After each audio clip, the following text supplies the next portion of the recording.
Kom ons vra die Here om ons te help met sy woord vanoggend voor ons begin lees. Here, ons kom voor U en ons nederig bely ons voor U, Here, dat ons is afhanklik van U Gees om U woord vir ons te beskryf, Here, op 'n manier wat werklik waar in ons harte 'n verandering bring. Ons kan dit nie uit ons eie uitdoen, Here. Al lees ons hierdie op ons eie, ons gaan niks verander as U Gees nie in ons werk nie. En daarom vra ons vanoggend vir U, laat U Gees in ons werk, soos wat ons U woord hoor. Ons vra dit uit U groot genade alleen, die versoeningswerk wat U Seun gedoen het. Amen. Ons is in Kolossense, en ons is Kolossense 1 het ons besig om hierdie beeld, wat Paulus vir ons voorstel in hierdie vensterraam, vir ons duideliker te maak, die persoon van Jesus Christus, en ons het nodig om hierdie persoon beter te verstaan. Hy is jou redder, koning, en wie se koninkryk jy as Christen, die oud rebel, wat deur God gered is, jouself bevind. Jy is in sy koninkryk. Dis die eerste ding wat ons geleer het van hierdie beeld.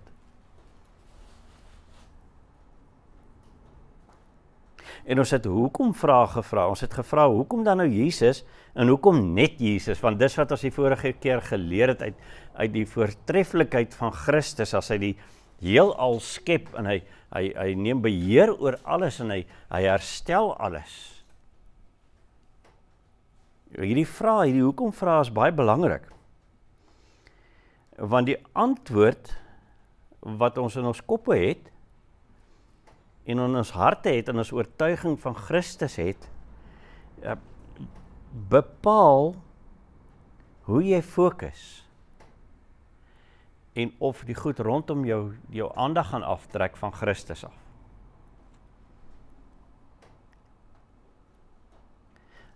Die beeld wat jy in jou kop het van Christus, in jou hart het van Christus, gaan bepaal wat daarmee kompeteer, en of dit gaan wen. En dis 'n stryd vir elke dag. Ons het nodig om Jesus se goddelikheid te vestig in ons venster, die beeld wat ons daar sien. En twee gedagtes oor Jesus se persoon in die venster het ons sover help verstaan dat Jesus is die enigste manier om God te verstaan, en Jesus is die enigste gesag wat ons hoef te verstaan. Hy is die fokus, hy is die spulpunt waarom al hierdie goed gaan.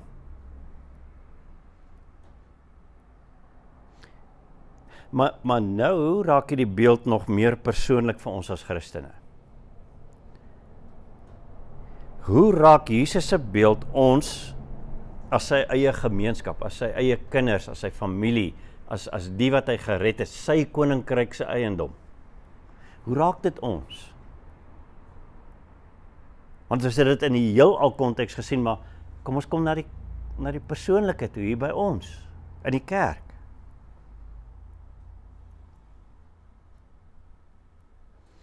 Wat volg op die beginsels van Jesus is die enigste manier om God te verstaan, en die enigste gesag wat die mens hoef te verstaan?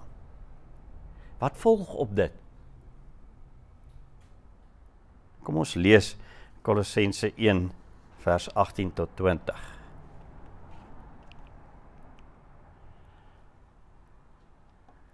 Vers 18. Hy is die hoof van die liggaam, die kerk. Hy is die oorsprong, die eerstgeborene uit die dood, sodat hy in alles die eerste plek kon inneem.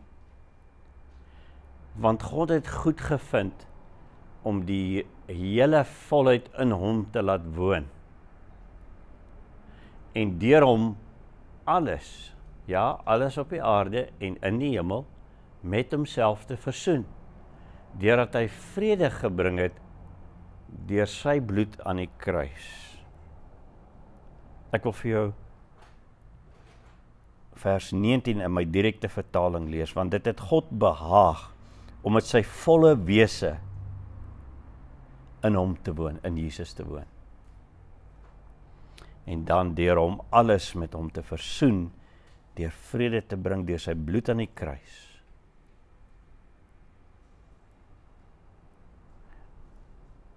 Die twee beginsels wat nou volg, is eksklusief.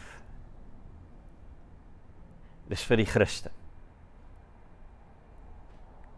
En die eerste ene is, Jesus is die omvang van jou verhouding met God. Daar is nie enige deel wat buite Christus lê, as dit kom by jou verhouding met God nie. Die tweede beginsel is, Jesus is die autoriteit in jou verhouding met God. Daar is niks anderster wat gesag het in jou verhouding met God as Christus nie. So kom ons begin. Nou ons gaan, Jesus is die omvang van ons verhouding met God, vers 18. Vers 18 sê, hy is die hoof van die liggaam, die kerk. Hy is die oorsprong, die eerstgeborene uit die dood, sodat hy in alles die eerste plek kon inneem. Omdat Jesus die beeld van God, onthou dit het ons in vers 15 tot 17 geleer, omdat Jesus die beeld van God en die eerstgeborene is, die skepper en die behouer van die fisiese geestelike skepping, is hy die hoof, die bron en die omvang van die gelowiges. Dis sy liggaam. Ons praat hier van die kerk. Die kerk in sy geheel, die universele kerk, maar ons praat ook van die kerk hier by mekaar, hier by Soedoring, hierdie groepie mense wat hier sit. Maar ons praat ook van jou en van my, van Norman en van Janneman. Ons is sy geestelike skepping. Ons is sy liggaam. As ons kyk na die beginsel van Jesus as die eerstgeborene, die voortreffelike uit die dood,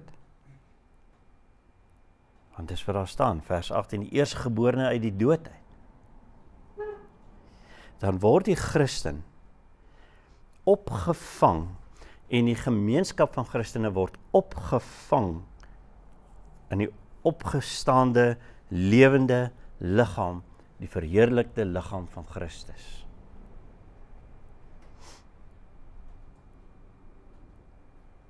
So jou sonde rebellie se straf, wat jou tot die dood veroordeel het, word in Jesus se dood opgeneem as die uitgevoerde vonnis vir daai straf. Maar dan oorwin Jesus die dood. Hy is die uitsonderlike, die eersgeborene, die voortreffelikste uit die opstanding uit die dood uit.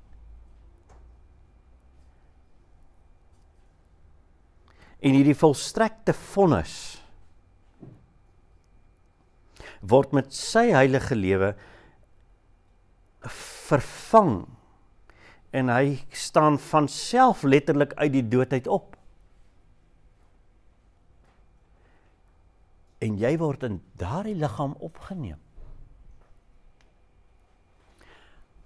Hy sterf vir jou rebellie. Maar dit oorweldig hom nie, want hy staan op as die eerstgeborene uit die dood uit. Hy staan self op. Voor dit en na dit is elke mens wat opgestaan het, opgewek deur God. Maar Christus staan op. Dis hy self wat dit veroorsaak. En jy word in daardie liggaam wat dit reg kry, opgeneem. Hy is die hoof van sy liggaam. van my en van jou, van ons almal hier saam.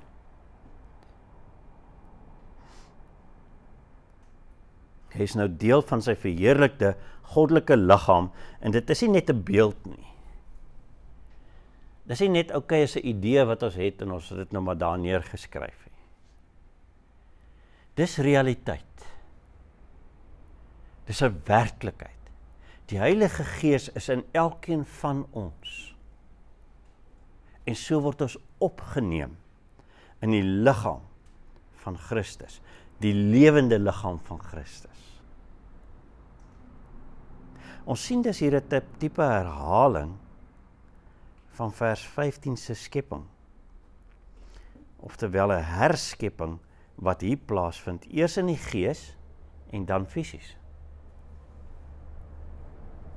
Jesus Christus is werklik die eersgeborene, die voortreffelikste in alles, ook in sy eie liggaam,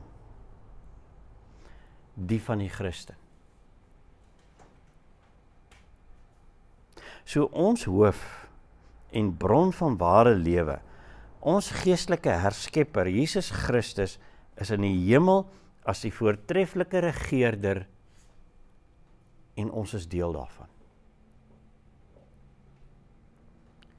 En daarom is ons rol in sy evangeliese getuienis in hierdie wêreld sinvol,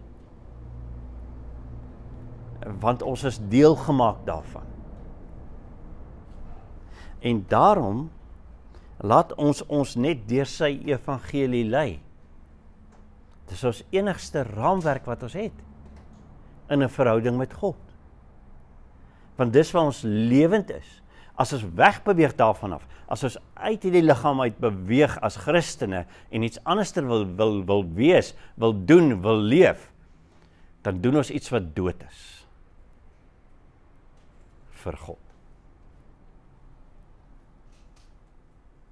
Net Jesus het die reg om oor sy eie liggaam te regeer. Die kerk. Jou en my. Want hy is die omvang van ons verhouding met God. Daar's niks buite Christus as dit kom by die verhouding met God nie. En dit is ons tweede punt dan. Daarom is Jesus die autoriteit in ons verhouding met God, vers 19 en 20. Kom ek lees dit weer vir julle. Want dit het God behaag om met sy volle wese in hom te woon, en deur hom alles met hom te versoen, deur vrede te bring deur sy bloed aan die kruis. Ja, alles op die aarde en in die hemel.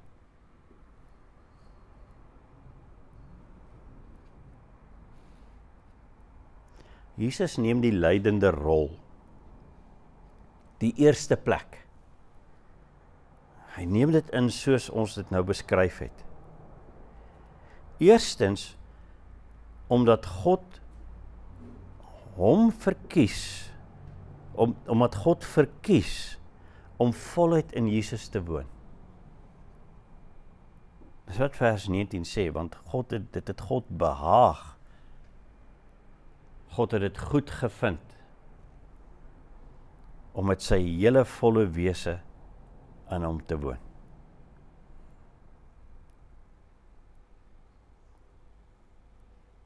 Nou, as God iets voluit doen, dan is daar geen keer aan wat hy daarmee wil doen nie. Dink jouself in, as jy besluit, ek gaan nou iets voluit doen, dan kan jy nog val. Want jy's 'n mens.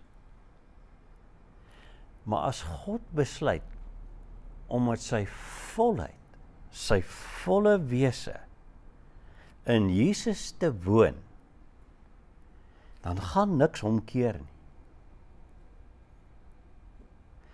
Dis wie Christus is. Christus is die volheid van God. God hou niks terug as Jesus sy uiting is nie, sy beeld is nie, sy wese is nie. Daar's geen skaduwee van iets anderster in Christus nie. Daar's geen sluier wat iets vir jou en vir my wegsteek nie. Christus in sy volheid is God. Daar is niks meer van God nie. En dit bring die vraag op, nou maar verstaan ons alles? Want Christus het hom ten volle geopenbaar aan ons, maar verstaan ons alles? Dan moet ons vir onsself sê, nee. Niks is vir ons weggesteek nie. Maar ons verstaan nie alles nie, want dit is ons skuld dat ons nie alles verstaan nie. Dis nie Christus se skuld nie.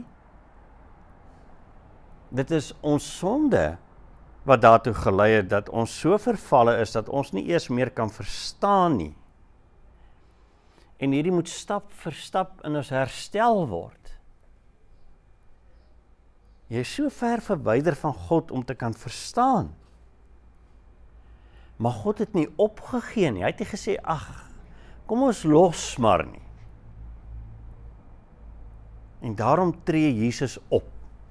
En hy versoen alles met God, met homself, hierin uitgedruk in Christus, deur vrede te bring, deur sy bloed aan die kruis. God het nie opgegee nie. Daar is geen rede hoekom God hom aan jou hoef te openbaar nie. Behalwe omdat Jesus uit genade dit so wil hê. En daarom optree om vir jou versoening deur sy bloed te bring. Dis wat hy gedoen het. Hy kom openbaar hom deur die versoening wat hy bring. En die volle wese van God word opgeoffer as die betaling vir die versoening wat met jou en my moet plaasvind tussen ons en God.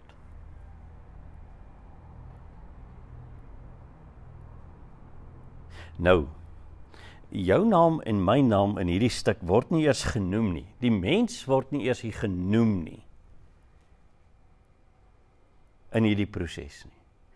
Want ons kan niks bydra tot hierdie versoening met God wat ons ontvang nie.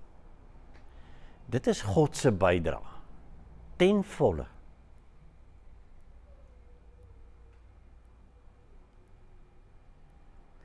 Maar ons moet tog hier ook na 'n voetnote oplet in die laaste sin, alles op die aarde en alles in die hemel. En dit gee ons 'n bietjie meer perspektief. Hoewel die tema nou hier op Christene is, noem Paulus hierso aan die einde van vers 20, dieselfde beginsel as wat hy in vers 16 genoem het. Alles op die aarde en alles in die hemel. Beteken dit nou alle mense, alle gesagte wat rebelleer teen God, Satan en sy demone ensovoorts, word nou gered? Is dit wat dit beteken? Ons is nou almal okay? Nee.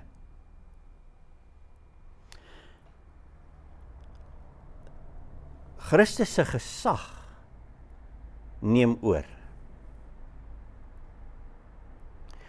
Maar hulle geloof is nie in Jesus nie. Maar wat dit wel beteken is elkeen sal uiteindelik Jesus se gesag moet erken en daaronder beoordeel word. En so die straf verdien wat hulle toekom. Daar is 'n nuwe harmonieuse gesag in God se skepping. as Christus die versoening gebring het. En dit word ten volle vervat in Christus en elke skepsel in die heelal sal daarvoor moet buig op een of ander manier. En dit is die onderskeid tussen jou en my as Christene en die res wat nie Christene is nie. Die gesagte wat nie Christene is nie. Daar's 'n daadwerklike verwantskap hier. Kom ons vat dit bietjie saam. As ons hierdeur kyk, dan is daar 'n daadwerklike verwantskap tussen ons sonde en vervallendheid en hoe God ons sien. En hoe ons God sien, skus. So tussen ons vervallendheid en hoe ons God sien, is daar 'n direkte verwantskap.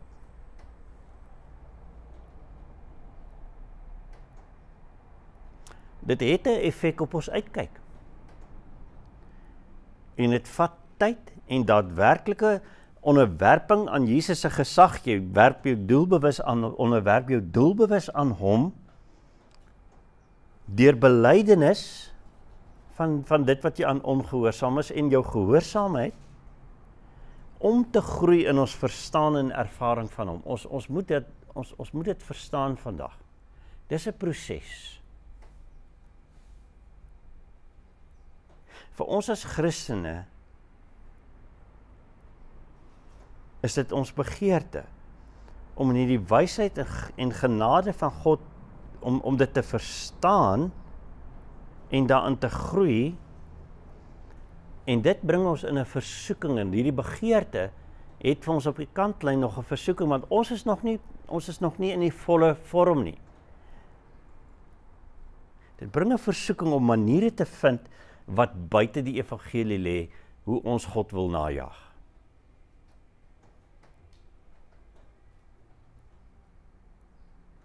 Hoe ons hierdie groei wil regkry. Hierdie geestelike groei wil doen. Byvoorbeeld reëls om te hou. Of net, jy weet, morele beginsels om na te jag.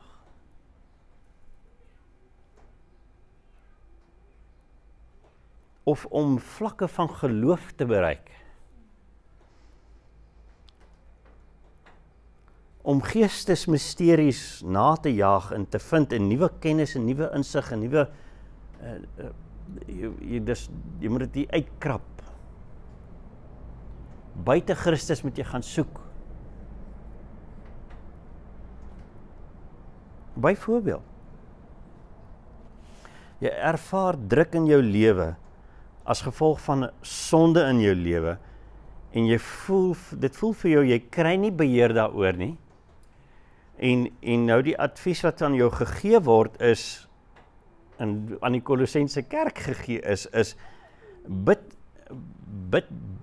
in tale vir 'n deurbraak. Want dan kan jy beter bid. Dit bewys jou geloof. Of om die reëls in jou lewe in die ou leefstyl net na te kom. Jy kry hierdie groep mense wat vir jou sê, maar jy moet net die ou Hebreëse leefstyle navolg en dit sal jou stabiliteit bring en dan sal jy die probleme hulle uitsorteer. Dit sal balans bring wat jou sal help om te oorkom. Of ons moet dit nie meer, hierdie probleem nie meer as sonde sien nie. Ons moet dit net na die geesteswêreld toe verskuif. Dis iets anderster wat dit oor jou bring. Dis hierdie geeste wat jou onderdruk. Jy moet nou net hierdie hulle bestraf sodat jou gees kan vry wees. Of jy spreek net, jy moet net hierdie positiewe goed uitspreek en en lewe spreek, en dan sal dit van self regkom, want jy is mos nou in God se zone, so jy kan lewe spreek. Maar dit is nie nodig om dit te erken as sonde nie. En dit op daai manier aan te spreek, dit te bely, en te verander nie.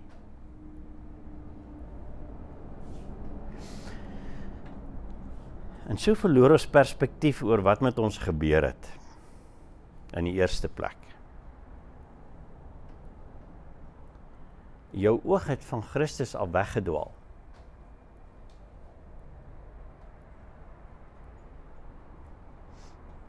Daardie beeld wat jy, as jy twyfel en jy soek om self jou geloof te bou,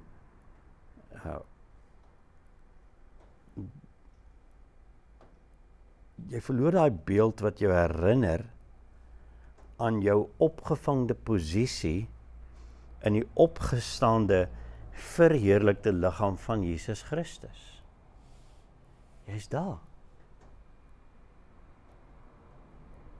Dit is wat vir jou moet lei in dit wat jy mee sukkel.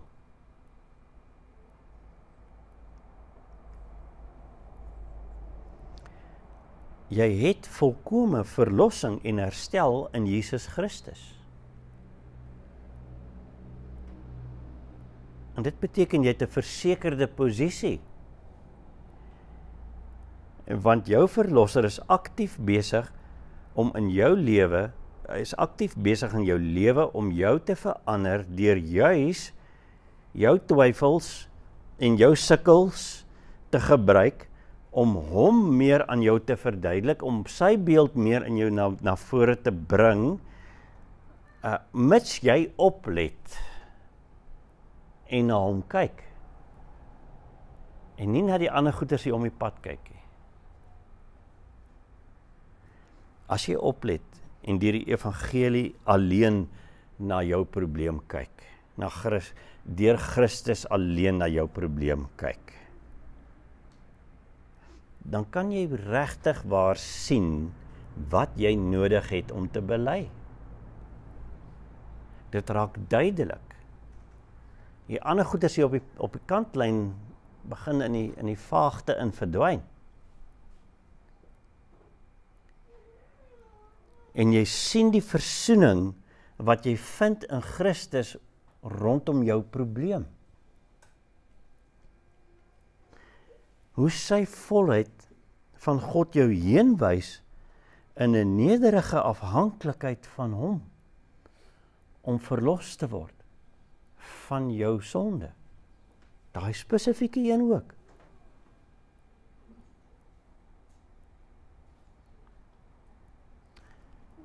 En vir jou wys, wat is die harmonie wat Christus wil terugbring in jou lewe, die stabiliteit wat hy jou wil gee.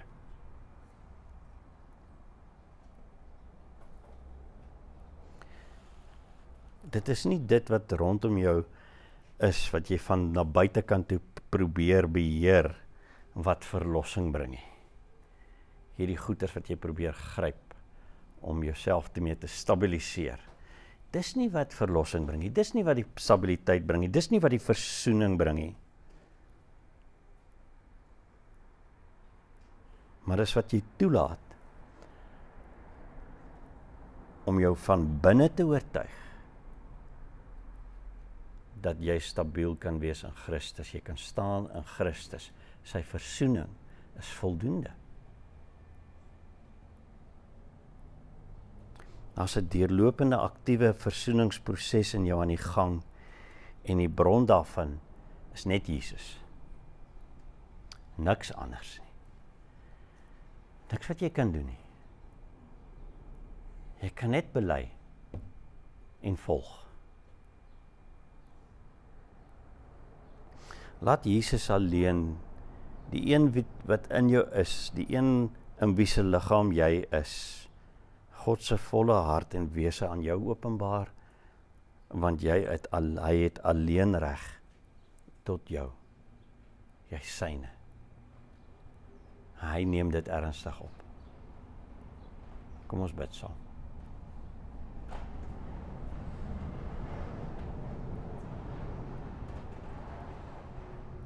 Vader, ons sukkel nog steeds daagliks om Christus as die volheid te sien wat waarin U jouself toonstel, Here. En dit kompeteer met die goeders rondom ons. Help ons om hierdie beeld duidelik te maak in ons fokus, Here. Dit is Christus alleen. En ons verlossing in elke oomblik van sukkel en van sonde en van ervarings wat ons seermaak, Here, is vervat in Christus en sy versoening. Mag ons hierdie versoening ervaar, Here, en wegkyk van die goeders wat ons aandag probeer aftrek. Ons bid dit in die naam van Jesus alleen. Amen. Amen. Kom maar druk.